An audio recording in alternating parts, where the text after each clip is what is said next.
अथ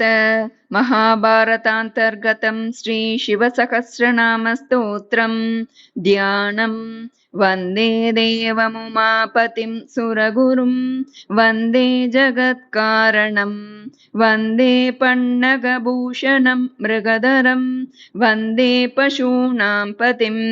वन्दे सूर्यशशाङ्कवर्णनयनं वन्दे मुकुन्दप्रियं वन्दे भक्तजनाश्रयं च वरदं वन्दे शिवं शङ्करम्। ॐ स्थिरस्तानुः प्रभुर्भीमः प्रवरो वरदो वरः सर्वात्मा सर्वविख्यातः सर्वः सर्वकरो भवः जटी चर्मी शिखण्डी च सर्वाङ्गः सर्वभावनः हरश्च हरिणाक्षश्च सर्वभूतहरः प्रभुः प्रवृत्तिश्च निवृत्तिश्च नियतः शाश्वतो ध्रुवः श्मशानवासी भगवान् कचरो गोचरोर्दनः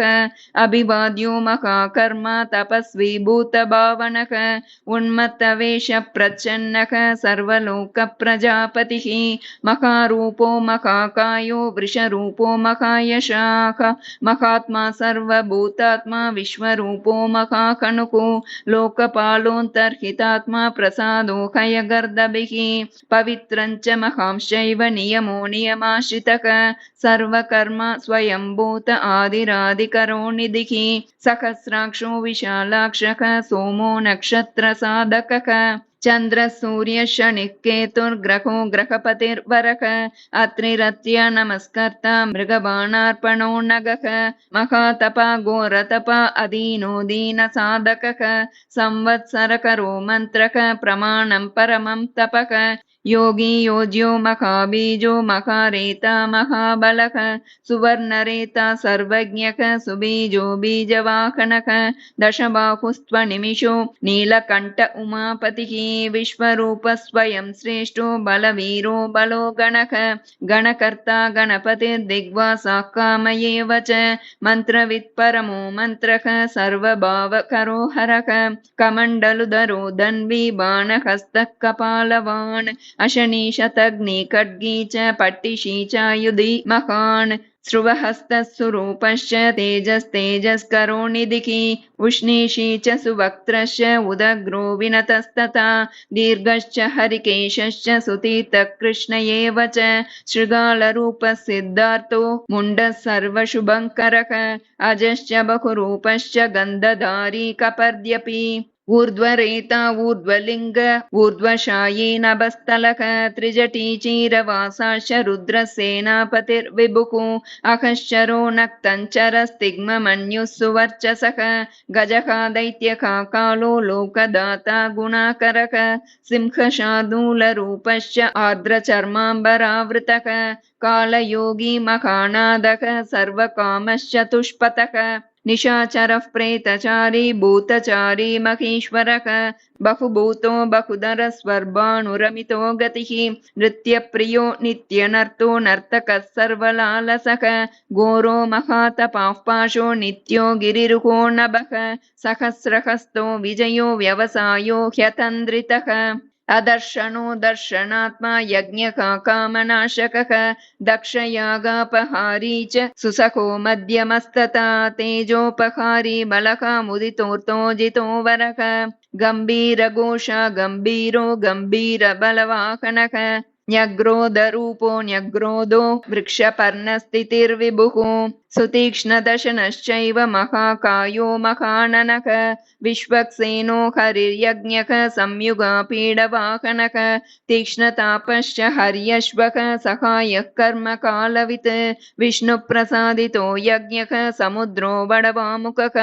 हुताशनसहायश्च प्रशान्तात्मा हुताशनः उग्रतेजा महातेजा जन्यो विजयकालवित् ज्योतिषामयनं सिद्धिः सर्वविग्रह एव च शिखी मुंडी जटी ज्वाली मूर्तिजो मूर्धगो बली वेणवी पणवी ताली खली कालकटंकटक नक्षत्र विग्रहमतिर्गुणबुद्धिर्लयोगमः प्रजापतिर्विश्वबाहुर्विभागः सर्वगोमुखः विमोचनः सुसरणो हिरण्यकवचोद्भवः मेढ्रजो बलचारी च महीचारी श्रुतस्तथा सर्वतूर्यनिनादी च सर्वातोद्यपरिग्रहः व्यालरूपो गुकावासी गुकोमाली तरङ्गवित् त्रिदशस्त्रिकालदृक्कर्म सर्वबन्धविमोचनः बन्धनस्त्वसुरेन्द्राणां युधिशत्रुविनाशनः साङ्ख्यप्रसादो दुर्वासा सर्वसाधुनिषेवितः प्रस्कन्दनो विभागज्ञो अतुल्यो यज्ञभागवित् सर्ववासः सर्वचारी दुर्वासा वासवो मरः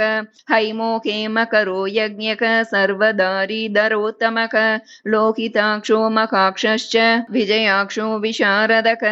संग्रहो निग्रहः कर्ता सर्पचीरनिवासनः मुख्यो मुख्यश्च देहश्च काकलिः सर्वकामदः सर्वकालप्रसादश्च सुबलो बलरूपधृत् सर्वकामवरश्चैव सर्वदः सर्वतोमुखः आकाशनिर्विरूपश्च निपाती ह्यवशः खगः रौद्ररूपोऽंशुरादित्यो बहुरश्मिः सुवर्चसी वसुवेगो महावेगो मनोवेगो निशाचरः सर्ववासी श्रियावासी उपदेशकरो करः मुनिरात्मनिरालोकः संभग्नश्च सहस्रदः पक्षी च पक्षरूपश्च अतिदीप्तो विशाम्पतिः उन्मादो मदनः कामो ह्यश्वत्थोऽर्थकरो यशः वामदेवश्च वामश्च प्राग्दक्षिणश्च वामनः सिद्धयोगी महर्षिश्च सिद्धार्थः सिद्धसाधकः भिक्षुश्च भिक्षुरूपश्च विपणो मृदुरव्ययः महासेनो विशाखश्च षष्टिभागो गवाम्पतिः वज्रहस्तश्च विष्कम्भी चमूस्तम्भन एव च वृत्तावृत्तकरस्तालो मधुर्मधुकलोचनः वाचस्पत्यो वाजसनो नित्यमाश्रमपूजितः ब्रह्मचारी लोकचारी सर्वचारी विचारवित् ईशान ईश्वरः कालो निशाचारी पिनाकवान् निमित्तस्थो निमित्तञ्च नन्दिर्नन्दिकरो हरिः नन्दीश्वरश्च नन्दी च नन्दनो नन्दिवर्धनः भगहारी निकन्ता च कालो ब्रह्मा पितामहः चतुर्मुखो महालिङ्गश्चारुलिङ्गस्तथैव च लिङ्गाध्यक्षः सुराध्यक्षो योगाध्यक्षो युगावगः बीजाध्यक्षो बीजकर्ता अध्यात्मानुगतो बलः इतिहासः सकल्पश्च गौतमोऽत निशाकरः दम्भो ह्यदम्भो वैदम्भो वश्यो वशकरः कलिः लोककर्ता पशुपतिर्महाकर्ता ह्यनौषधः अक्षरं परमं ब्रह्म बलवच्चक्र एव च नीतिर्ह्यनीतिः शुद्धात्मा शुद्धो मान्यो गतः बहुप्रसादः सुस्वप्नो दर्पणो तत्त्वमित्रजित् वेदकारो मन्त्रकारो विद्वान् समरमर्दनः महामेघनिवासी च महाघोरो वशीकरः अग्निर्ज्वालो महाज्वालो अतिधूम्रो हुतो हविः वृषणः शङ्करो नित्यं वर्चस्वी धूमकेतनः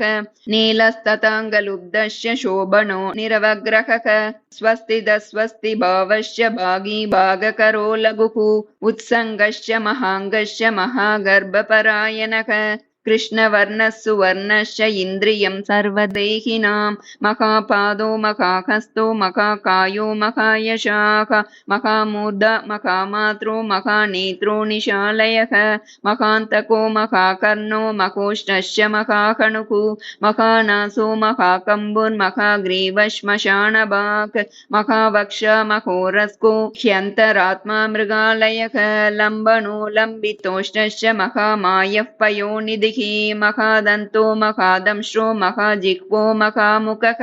महानको महारोम महाकेशो महाजटः प्रसन्नश्च प्रसादश्च प्रत्ययो गिरिसाधनः स्नेहनो स्नेहनश्चैव अजितश्च महामुनिः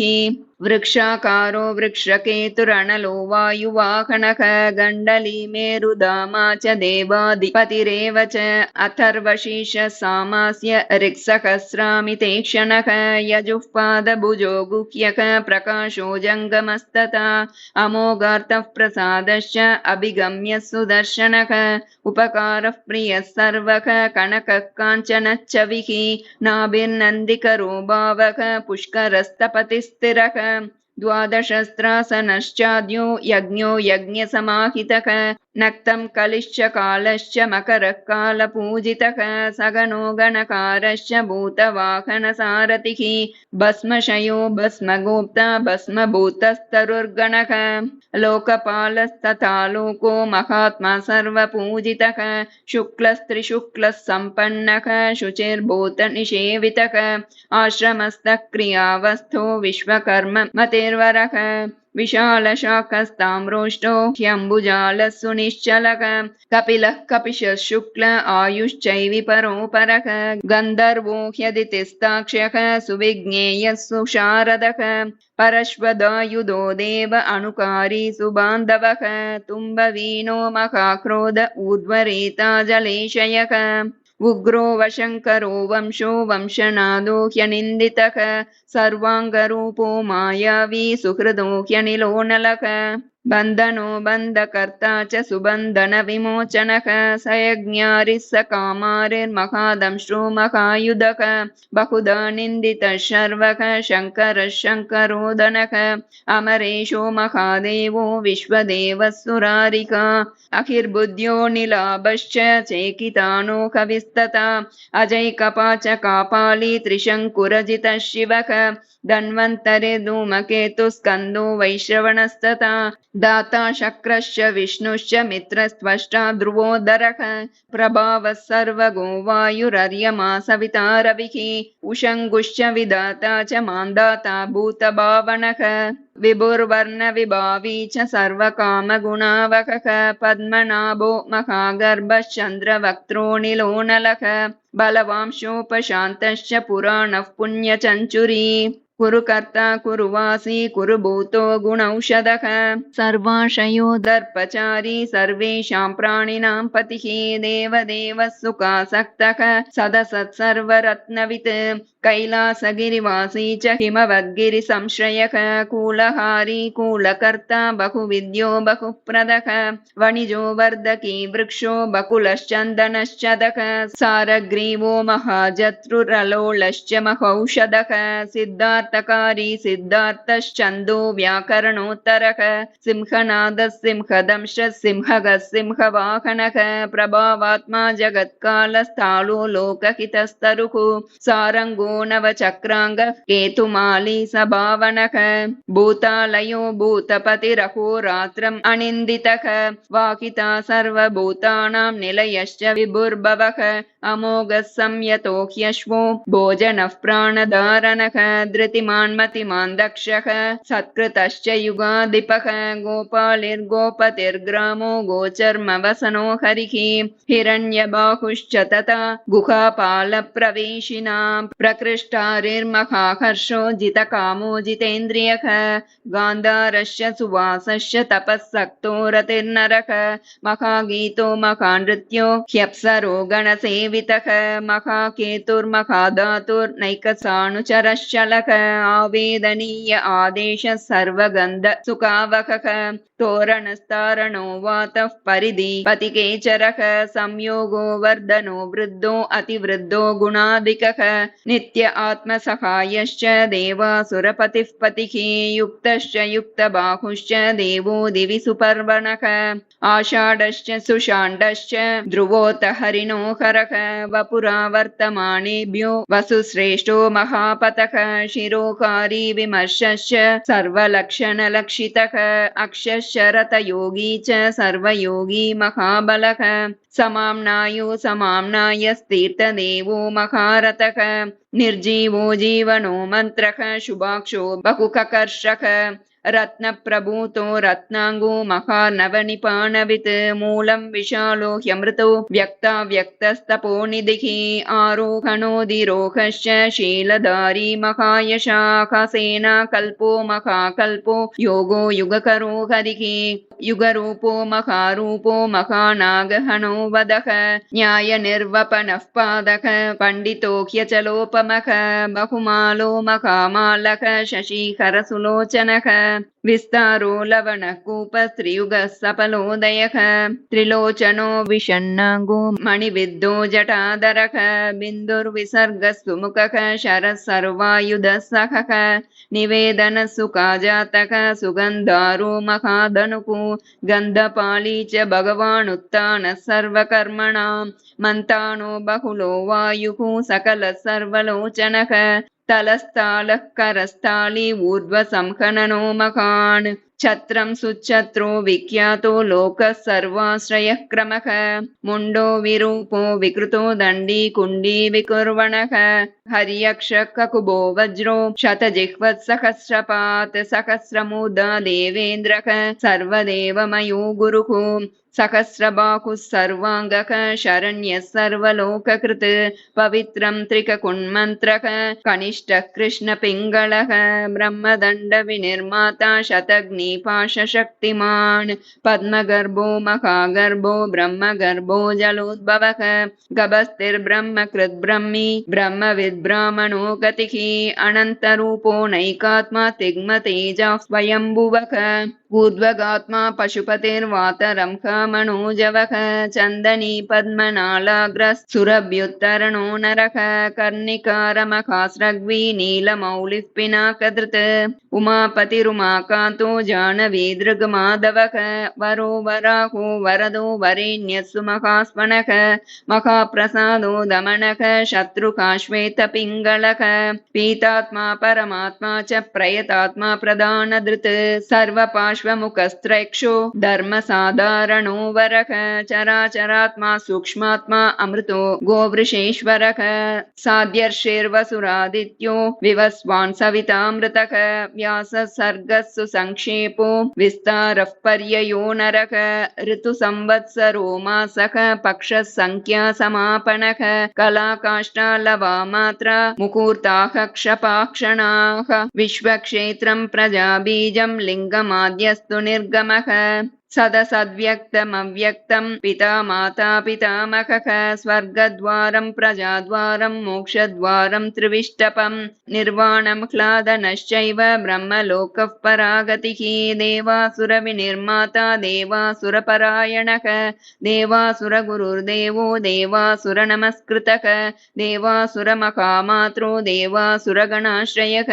देवासुरगणाध्यक्षो देवासुरगणाग्रणीः देवातिदेवो देवर्षिर्देवासुरवरप्रदः देवासुरेश्वरो विश्वो देवासुरमखेश्वरः सर्वदेवमयो चिन्त्यो देवतात्मात्मसम्भवः उद्भित्रिविक्रमो वैद्यो विरजो नीरजो मरः ईड्यो हस्तीश्वरो व्याघ्रो देवसिंहो नरषभः विबुधोग्रवरः सूक्ष्मः सर्वदेवस्तपोमयः सुयुक्तः शोभनो वज्री प्रासानां प्रभवो व्ययः गुहः कान्तो निजः सर्गः पवित्रं सर्वपावनः शृङ्गी शृङ्गप्रियो बभ्रु राजराजो निरामयः अभिरामः सुरगणो विरामः सर्वसाधनः ललाटाक्षो विश्वदेवो हरिणो ब्रह्मवर्चसः स्थावराणां पतिश्चैव नियमेन्द्रियवर्धनः सिद्धार्थः सिद्धभूतार्थो चिन्त्य सत्यव्रतः शुचिः व्रताधिपः परं ब्रह्म भक्तानां परमागतिः विमुक्तो मुक्ततेजाश्च श्रीमान् श्रीवर्धनो जगत् इति श्रीमहाभारतान्तर्गतं श्रीशिवसहस्रनामस्तोत्रं सम्पूर्णम् करचरणकृतं वा कायजं कर्मजं वा श्रवणनयनजं वा मानसं वा परादं विहितमविहितं वा सर्वमेतत्क्षमस्व जय जय करुणाब्धे जय जय करुणाब्धे श्रीमहादेव शम्भो श्रीमहादेव शम्भो।